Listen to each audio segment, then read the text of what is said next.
like the most of us. Who's just super not review? They never leave a review. Wow, actually that's most of us. Wow, never. So I had a recent testimonial here. About a year and a half ago, I ordered these. Great house shoe, $18 off Amazon. And man, I was a big advocate. It was a 5-star, got on, left reviews, life changer. A couple months later though, they tore, like right here. So they were flopping around the house and I was tripping and falling into walls and stuff. So I got another pair. It was up to $23 at that point, inflation had kicked in. Still a 5-star review at that point. Then the second pair just tore. And so yeah, I got on, left with 1 star, right? And I switched over, so the 5 to the 1. Switched over to these slides, my new house shoe. Still break them in. Don't see these ripping, they seem to be high quality. That's a little testimonial that's changed lately for me personally. At the end of his longest sermon, Jesus paints a picture of 2 different testimonials. One that basically seems to start as a 5-star, but gets exposed as a 1-star. And then another one that stays a 5-star. It doesn't get exposed as false, but it's true. It's a story, it's a parable. At the end of this longest sermon that we've glanced at before, I think it'll set the stage for where we're going tonight, the topic we're looking at. So Matthew 7, 24 through 27. Says this is Jesus talking. It says, "Therefore, everyone who hears these words of mine and puts them into practice is like a wise man who built his house on the rock. The rain came down, the streams rose, the winds blew and beat against that house, yet it did not fall because it had its foundation on the rock." So that's the first testimonial, first review of things. Here's the second one. "But everyone who hears these words of mine and does not put them into practice is like a foolish man who built his house on sand. The rain came down, the streams rose, the winds blew and beat against that house, and it fell with a great crash." So we've got these 2 testimonials. One is built on wisdom. It's built on the rock. It's those who hear the Bible and then do it. And then we've got a second testimonial here. It's built on sand. It's built on foolishness. It's hearing the Bible but not doing it. The only difference between the both, they both hear the words of God, but someone does something. And the foolish gets exposed as a 1-star. Now the thing with building our lives on the foundation of the rock, or building our lives on God's Word, that is a testimonial that doesn't get exposed as a 1-star. It is only more true if it was possible. It's like a 10-star over time. It just only goes up. That's been my personal experience. The foundation of my life switched 15 years ago. Freshman year of college, in my fraternity, went from a foundation of sand to a foundation of rock. And every year since then, it's only gotten better. It's only been proven more and more true to be a 5-star experience. And so tonight we're looking at this idea of wisdom, and it's a big theme. Being wise versus foolish. It's a big theme in the Bible. One area of the Bible where it's probably most prevalent is the book of Proverbs, which is basically just a big list of proverbs of wisdom, or little statements and sayings of wisdom. And this theme of wisdom, this idea of walking in the way of wisdom, is a big theme of the Bible. And Proverbs is written for that purpose. So the very first 4 or 5 verses of Proverbs, it says why this book of Proverbs was written. It was written that people would live wisely.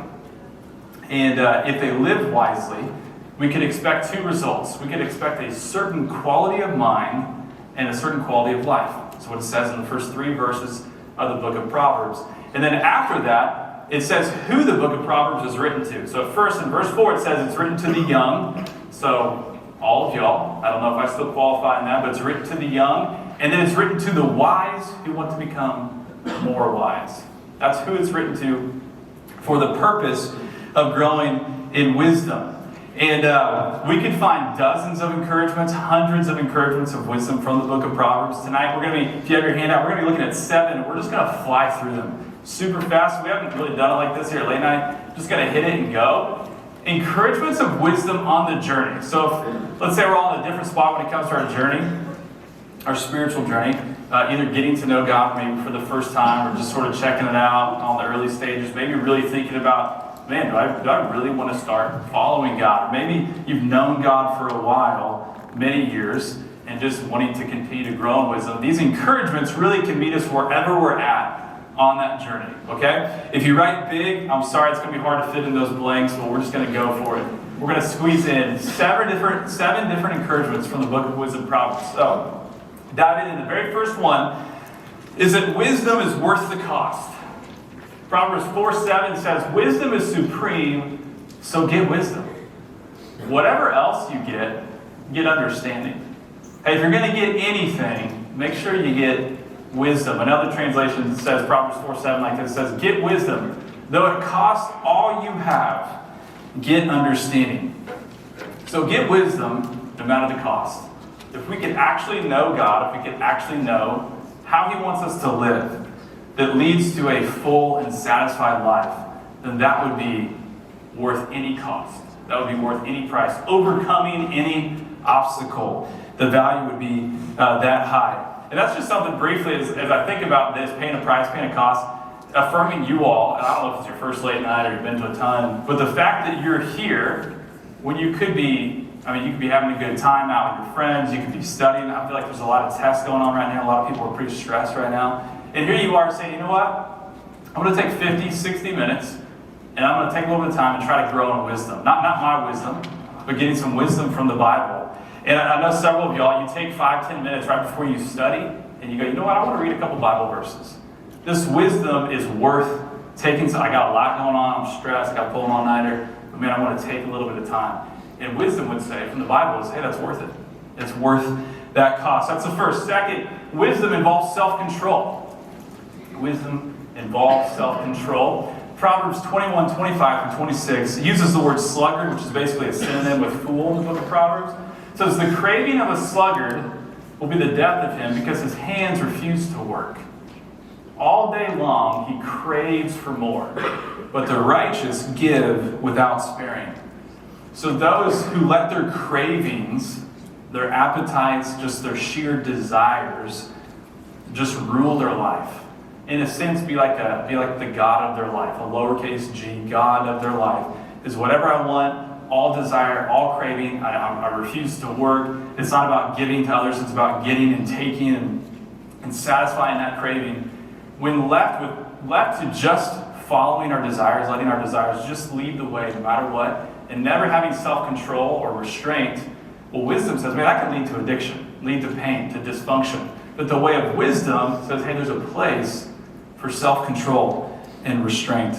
Not letting desires or cravings just be the only thing that leads the way. Number 3, wisdom encourages looking ahead. So Proverbs 14:15 says, the simple believe anything, but the prudent give thought to their steps. Simple is another synonym for fool in the book of Proverbs. And this, it's pretty straightforward. The simple, they just believe anything. So it's whatever they hear, okay, yeah. And don't even question it, don't think about it. These people always blew my mind my whole life. I didn't grow up religious, but even before I started growing my faith, I was like, man, you're not even going to question that? It's like, we got to ask questions, like consider, like, what's true? Does that make sense? And give thought to our steps. Where would that lead me? What does that lead to? Thinking about it, asking questions. It says it another way in 22:3. It says, the prudent or the wise, they see danger and take refuge. But the simple keep going and pay the penalty. They just sort of mindlessly, oh yeah, man, not even considering, is there something ahead that I should plan for? Looking down the road. Okay, where am I heading right now in life? What could potentially be coming up? How could I prepare for that? And so the way of wisdom involves asking a lot of questions. Considering, okay, what would be best? How could I be preparing for that? The wisdom encourages us to be looking ahead and being prepared. Number 4, wisdom looks at the heart. Wisdom looks at the heart. So 14:13 says, even in laughter, the heart may ache, and rejoicing may end in grief. So wisdom says that those laughing and having a good time, their heart can be aching, which could be any of us. We could, maybe on the outside it looks like, man, we were just having the time of our life, and maybe we're even posting pictures that make it look like we're having the time of our life. But is our heart at peace? On an internal, like soul level, is our heart aching, or is it at peace? It's easy to find a laugh, easy to find a good time. It's hard work to do heart work. And that's something that God wants to do in our lives. He wants to be working on our heart and bringing us peace. But wisdom says, how's my heart? Not necessarily just on the outside, but how's my heart? Is what wisdom says. Number 5, wisdom doesn't miss the season. So we're going to step into the agricultural world here for a second. Proverbs 20 verse 4 says, sluggards, or fools, do not plow in season, so at harvest time they look, but they find nothing. And so, let's say in the farming world, there's just 4 seasons: the plowing, planting, growing, and harvesting. If we want to see a harvest, well, today I've got to plow and I've got to plant seeds, right? It's pretty straightforward. It's like modern day, farming happens modern day, but another example from modern day is a retirement account. You want a nice retirement account one day so you can retire and be sitting on a big pile of cash? Well, if you only spend right now, you're going to turn 65 and have nothing. We've got to actually invest. So wisdom says doing the right thing right in front of them in the season. Okay, I want to see that one day. I want to be that kind of a man, that kind of a woman, that kind of a dad, that kind of a mom one day.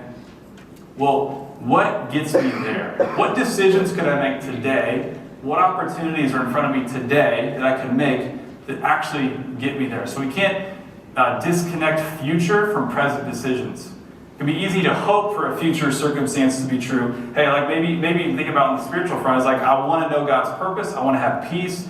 I want to be like this selfless leader who just helps a ton of people. But right now, my main thought is just me.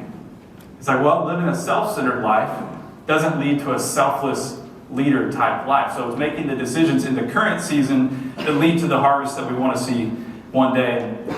And those types of decisions are often costly, and you don't see like immediate results, but you know, okay, this takes me on that path. It gets me on that trajectory. That's number 5. Number 6, wisdom says we don't know tomorrow.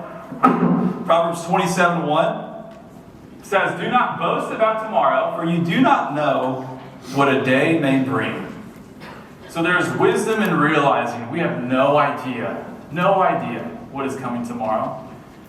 In March 2020, I was on a remote island in the Philippines, and I found some Wi-Fi. I was talking to my wife. We had one kid at the time. She's back in the States, and she said, hey, this coronavirus is it's really picking up. And they're talking about like canceling flights, and they're going to cancel the Big 12 tournament and the NBA. I was like, I told her, I was like, they will never do that. Next morning, I barely get on the last ferry off that island, and I barely get on the last flight off the next island to make it back to the city. I had no idea, right? I was boasting. I was so confident it would never happen. No idea. We have no idea how long we've been given. I mean, this could be the last week of life for one of us. It's a somber thought. It's a sober thought. Well, we just don't know. We just don't know. And so this is a perspective of wisdom. So it's like, well, today's precious. The opportunity is right in front of me. This is significant. There's also wisdom in just knowing, hey, I'm not in control. I have no control over tomorrow. But there's wisdom in, if I know I should do something now, I should have a conversation and just do the right thing today, because I know I'm not necessarily guaranteed tomorrow. Okay, last one, number 7. Wisdom doesn't fear the opinion of others. 29:25. Fear of people will prove to be a snare, but whoever trusts in the Lord is kept safe. So a snare, trap, typically it'd be tied to a stake. You got this think like a little lasso, it's around your leg, and you're trapped. Think like a bear trap or something. You're snared, and so you're hindered from going anywhere. And so the fear of people pleasing, worried about what other people think, it holds us captive. So we're held captive by the opinion of others. It's funny, is often by the opinion of others that we don't even know. Like, we want a certain image or reputation from people. We'll never even be, why does it have any bearing? But we're all susceptible to it, to people pleasing, wanting to maintain a certain image or reputation.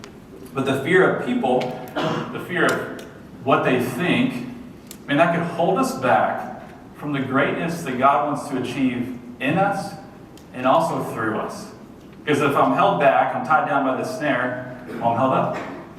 And it doesn't take a lot of bravery just to believe what everyone else believes, do what everyone else does, and just sort of mindlessly stick with the herd. It doesn't take a lot of courage, but to trust in God and to step out. Maybe when you're the only one, hey, I feel like this is the right thing to do. Oh, what are people going to think about it? And you step out and trust Him. He says He keeps you safe, but that's tough, especially in college. You want to grow in your faith in college. You're going to have these moments It's like, all right, I feel like I know what I should do. Man, can I trust God even in this moment? Or can I just step out and not be held back by this snare anymore? And go and do what I'm supposed to do, accomplish what I'm supposed to accomplish in this life. Okay, we just flew through those. I told you we were going to fly. We did. We literally just flew through those. So now, here's the discussion question. So of those 7, wherever you're at, whether you took notes or not, no problem. You can still look at it. With a couple people around you, which encouragement do you want to remember and why? So take a few minutes to discuss and we'll keep the night going.